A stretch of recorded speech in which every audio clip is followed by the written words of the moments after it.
Takže čauče, asi tá ďalšia videa po 100 milión rokov. A dnes ideme ochutnať Mr. Beastovú čokoládu Feastables s mojou sestrou Adelkou tu. No ona nemá teraz žiadne emócie. Co?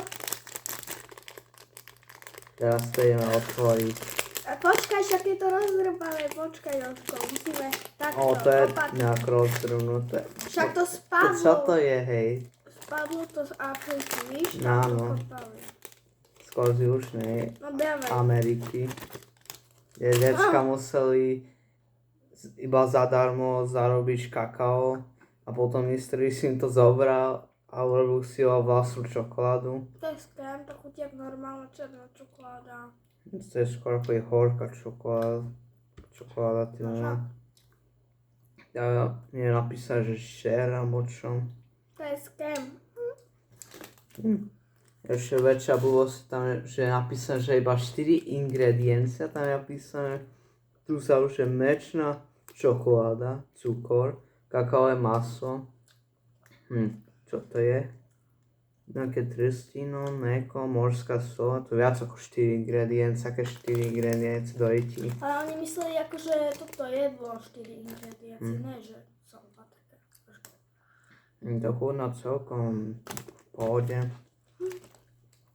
Jožko ma tu kryje. Ako sa kryje. Normálne takto si drža čokoládu. Na mňa takto.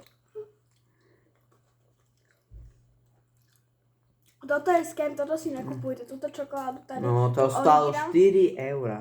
20 gramov to stojí 1 aby to vedeli euro a vidieť. 33 centov. Vidíte? Ešte nevidíte? Počkaj, vidíte?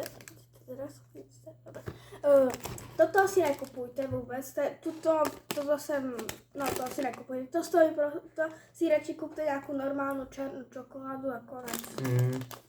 No ešte ani lunchlic nekúpte, keď to vôbec vyjde na Slovensku. Je taká hovadina.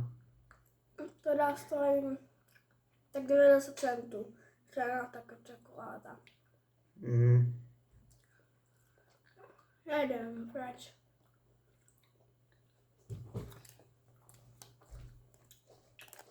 Keby to bola tá novšia verzia vydaná na Slovensku, aj tá by sa natáčala. Takže toto je všetko, ľudia, dajte odbej, lajky, mama, bum, bum, bum. Áno, presne tak.